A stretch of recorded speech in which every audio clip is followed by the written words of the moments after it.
सिर्फ जुबानी दावा करने से कि बेटी बचाओ और बेटी पढ़ाओ ये नारा लगाने से काम नहीं चलेगा। आपकी पूर्णिया के अंदर 2-2, 3-3 जगह के अंदर चले जाइए, करीब में है, औरतें तवाइफ हैं, औरतें तवाइफ बनी बैठी अपनी इज्जत को बेचती हैं, तब जाकर उनको उनका इंसाफ मिलता है। कहाँ गए बेटी बचाओ बेटी पढ़ाओ का नारा बुलंद करने वाले? किस दिल में छुपे हुए हो? बेटियां इज्जत बेचे तब जाकर उनका खर्च और उनका खर्च चले, ऐसे दावे के ऊपर और ऐसे तुम्हारे नारे के ऊपर लानत है।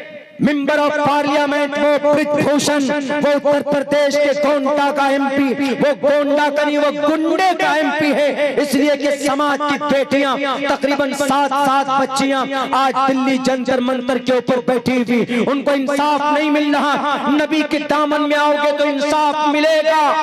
बेटी बेटी है, समाज की मर्द का जितना हक हुकूक होता है उतना ही हक हमारी समाज की बेटी का होना चाहिए। लेकिन ये ये दयूस, ये नालायक, ये नाहंजार नबी पाक अलैहिस्सलातु वस्सलाम की जिंदगी को उठाकर देखने की जरूरत है। इनको इंसाफ नहीं मिलना।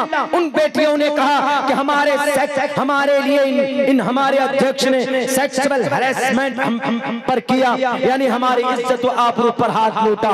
मेरे भाइयों, उसके पर 7 दिन में एफआईआर हुआ, 7 मिनट में खरीद पर हो जाता, लेकिन वो बड़ी पार्टी का एमपी है तो उस पर कोई कानूनी कार्रवाई नहीं होती। क्यों? बेटी बचाओ बेटी पढ़ाओ का यही मतलब है कि पिछले 1 महीने से जंतर मंतर पर बैठी हुई हमारी बेटियां, उनको इंसाफ क्यों नहीं मिल रहा? क्या मंत्र के अंदर नहीं कहा गया? अरे ईश्वर भी कहता है यत्र नारी यस्तु पूजन्ते रमन्ते तत्र देवता तत्र तास्तु न पूजन्ते न रमन्ते न तत्र देवता। जिस जमीन पर बेटी की इज्जत होती है, बेटी की रक्षा होती है, उस समाज के ऊपर, उस गांव के ऊपर ईश्वर की कृपा होती है, ईश्वर वास करता है। यत्र नारी यस्तु। मेंबर ऑफ पार्लियामेंट साहब ब्रिजभूषण साहब, आपको क्या प्रश्नोत्तरी का यह मंत्र मालूम नहीं है? सिर्फ ज़बानी दावा करते हो कि हम इस देश के अंदर शास्त्र को मानने वाले, हम इस देश के अंदर रामायण को मानने वाले, हम इस देश के ऊपर अथर्ववेद को मानने वाले, सिर्फ ज़बानी दावा करते हो। अगर अमली मैदान में कोई आगे है तो मोहम्मद रसूलुल्लाह सल्लल्लाहु अलैहि वसल्लम के मानने वाले आगे। औरत के बारे में कहा गया यत्र नारीयस्तु, यत्र नारीयस्तु, जिस जमीन पर, जिस घर पर औरत रहती है, यस्तु, यत्र नारीयस्तु, नारी मीन्स औरत, यत्र नारीयस्तु पूजन्ते, जिस घर में बेटी रहती है और उसकी पूजा होती है। भारत एक घर है, बेटी जितनी भी है, हिंदू मुस्लिम कोई भी हो, यत्र नार्यस्तु पूजन्ते, उसकी पूजा अगर हो, पूजा का मतलब उसकी इज्जत हो। ये इज्जत नहीं है। जब उन बेटियों ने गोल्ड मेडल लाया ओलंपिक में, वो सारे ओलंपियन हैं, गोल्ड मेडल लाया, गोल्ड मेडलिस्ट हैं, ब्रॉन्ज मेडल लाई है, सिल्वर मेडल लाई है वो इस देश के लिए। उन बच्चियों ने आरोप लगाया वो एमपी साहब का कनेक्शन बड़े लीडर से, तो कोई कार्रवाई नहीं होती। छोटा मोटा आदमी हो तो फौरन हाथ में हथकड़ी डालकर जेल में घुसेड़ देते और बहुत बड़ा दबंग बनाकर लोगों के सामने पेश करते। तबाह हो जाओगे, याद रखना। ईश्वर का ये निजाम नहीं है, परमात्मा ये नहीं चाहता। परमात्मा ने कहा कि अगर अमन चाहते हो, शांति चाहते हो परमात्मा का, आसमान से, आकाश से, इस जमीन पर यत्र नार्यस्तु पूजन्ते रमन्ते, रमा रमन्ते, रमहा बसना, वजूद में आना, रमन्ते तत्रेतास्तु, तत्रतास्तु न पूजन्ते न रमन्ते न तत्र देवता। और जिस जमीन पर बेटी की सिर्फ वाहवाही के लिए उनका नाम लिया जाता है, जमीनी सतह पर उनको इंसाफ नहीं मिलता, तो ऐसी जगह पर ईश्वर नहीं आते। क्यों? ईश्वर कहता है कि मैं ऐसी जगह पर नहीं जाता जहां पर बेटियों का सम्मान नहीं होता। क्या कहेंगे इस मंत्र को? उत्तर प्रदेश के जालिमों, बेटियों की इज्जत के साथ खिलवाड़ करने वालों, बेटियों को इंसाफ दिया कौन? मोहम्मद इब्ने अब्दुल्लाह ने। मोहम्मदुर रसूलुल्लाह ने मोहम्मदुर रसूलुल्लाह पर एलिगेशन लगाने वाले मोहम्मद ने अगर 11 शादी की, कोई माए का लाल, मैं पूछना चाहता हूं भारत के अंदर नफरत परस्त तंजीमों से, कोई हट्टा कट्टा जवान 25 साल की उम्र का हट्टा कट्टा जवान, क्या कोई 40 साल की मुअम्मर औरत से शादी कर सकता है? नहीं कर सकता। कर सकता लेकिन करेगा लड़का इंटेलिजेंट है, लड़का गुड लुकिंग है, लड़का हैंडसम है, लड़का बॉडी फिल्टर है, लड़का 6 पैक वाला है, लड़का पढ़ा लिखा है, लड़का यूं समझिए कि ऊंचे खानदान का है, सैयद है, कुरैशी नस्ल है, सैयदुल नस्ल माना जाता है। अगर उसका निकाह 40 साल की एक औरत है समाज में और वो भी 2 मर्तबा पहले शादी हो चुकी, बेवा हो चुकी, कोई करने के लिए कोई हैंडसम बॉय वो तैयार होगा? नहीं होगा। वो कहेगा मैं फांसी लगाकर मर जाऊंगा लेकिन 2 मर्तबा जिसकी शादी हो चुकी मैं उससे निकाह नहीं करूंगा। करेगा कोई? बताइए, कोई नहीं करेगा। इनसे पूछे नफरत परस्त तंजीमों से, करोगे? नहीं करोगे।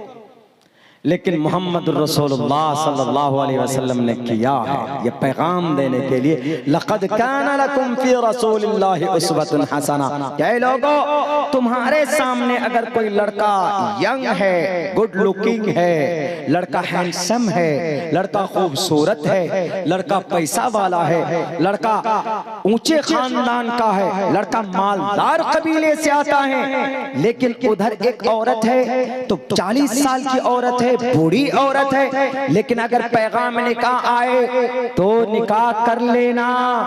मोहम्मद इब्ने अब्दुल्लाह ने मोहम्मद रसूलुल्लाह 25 साल की उम्र में गुड लुकिंग, खूबसूरत, हैंडसम और हाशमी खानदान से, कुरैश कबीले से, ख्वाजा अबू तालिब सरदार मक्का, उस वक्त के आप अलैहिस्सलाम को आप मोहम्मद रसूलुल्लाह के पास पैगाम निकाह पहुंचा तो आप अलैहिस्सलाम ने कहा कि I am not matured person, मैं इस पर डिसीजन नहीं ले सकता। फौरन उस मैटर को ख्वाजा अबू तालिब के पास भेजा और कहा कि चचा आप फैसला कीजिए। तो मशवरा करने के बाद ख्वाजा अबू तालिब ने कहा कि ये निकाह कर सकते हो, यू कैन डू इट, तुम कर सकते हो, ये बहुत आसान है, कर लो। तो पैगाम निकाह कबूल किया जाता और ख्वाजा अबू तालिब एक 25 साल का हट्टा कट्टा नौजवान, खूबसूरत, यंग और हैंडसम और ताकत का मालिक, आप अलैहिस्सलातु वस्सलाम ने 40 साल की मुअम्मर औरत से अपनी पूरी आलमे जवानी में, शबाब में, कोई माए खलाल आओ ऐसी लीडरी पेश करो, ऐसी मिसाल पेश करके दिखा दो। यूरोप से सवाल किया जाता, नहीं करेगा कोई 40 साल के बूढ़ी औरत से निकाह जो 2 मर्तबा पहले बेवा हो चुकी हो। नहीं कर सकता कोई बीएचपी का हमारा साथी, नहीं कर सकता कोई हमारे आरएसएस के नौजवान, नहीं कर सकता कोई बीएचपी का नौजवान, शिवसेना बजरंग दल का नौजवान, कोई 40 साल की बूढ़ी औरत से निकाह। बल्कि यूं कहूं आज की तारीख में हमारे नौजवान भी कदम पीछे हटा लेंगे, लेकिन नई इस्लाम में ये जायज है, कर सकते हैं, करना पड़ेगा, क्योंकि तुम्हारे नबी ने किया है। अगर कोई मुस्लिम लड़का करता है, 20 या 25 साल की उम्र है और 40 साल की उम्र का निकाह आ जाए, उम्र के औरत का निकाह आ जाए, सामने रिश्ता आ जाए, तो मोहम्मद रसूलुल्लाह कहते हैं कि ये जायज है, तुम कर सकते हो। ये रोल मॉडल है आप अलैहिस्सलातु वस्सलाम हमारे नौजवानों के लिए। जवानी के आलम में ये सारी चीजें मेरे भाइयों, तो मोहम्मद रसूलुल्लाह सल्लल्लाहु अलैहि वसल्लम की जिंदगी हमारे लिए मशाल राह। दूसरी बात, चूंकि वक्त काफी चलता जा रहा है, मुझे आप लोगों को कुछ ऋग्वेद यजुर्वेद का श्लोक भी पढ़कर सुनाना है, हंसाने के लिए नहीं बल्कि एक नई तहकीक आपके सामने मैंने पेश करने की कोशिश की है। अभी इसी ईद के बाद से कुरान पर एतराज़ कुछ लोग करते हैं, कुछ लोग कहते हैं कि हम कुरान पर इसलिए हम एतराज़ करते हैं, खुसूसन हमारे भारत में, कौन, हमारे हिंदुओं में उग्र लोग, सारे हिंदू भाई नहीं, सब अच्छे हैं, कुछ उग्र लोग हैं जिनके दिमाग को, जिनके ब्रेन को वॉश किया गया है। वो कहते हैं कि हम मुसलमानों के कुरान से, हम क्यों मुसलमानों से नफरत करते? क्योंकि मुसलमानों के बीच में जो कुरान है उसमें नफरत की बात कही गई। उस कुरान में यूं कहा गया कि हिंदुओं को जहां पाओ वहां कत्ल करो। उस कुरान में कहा गया कि हिंदुओं को मारने के लिए, काटने के लिए तुम हथियार तैयार करो। व अइद्दू लहुम मस्ततातुम मिन कुव्वा। और कुरान में यूं कहा गया कि हिंदू को जहां पाओ वहां कत्ल कर दो, फक्तुलुल मुशरिकीन हैसु वजदतुमुहुम। और कुरान में यूं कहा गया, ए नबी मुसलमानों को हिंदुओं के कत्ल के लिए उभारिए। ये एतराज है। 24 आयत जिसको लेकर सुप्रीम कोर्ट भी पहुंचे ना कुछ लोग, जिसको लेकर वो सुप्रीम कोर्ट पहुंच गए कि चलो सुप्रीम कोर्ट कुरान की 24 आयतों को निकाल दे। हमने कहा कि कुरान की 24 आयतों को बाद में निकालना, रुको जरा,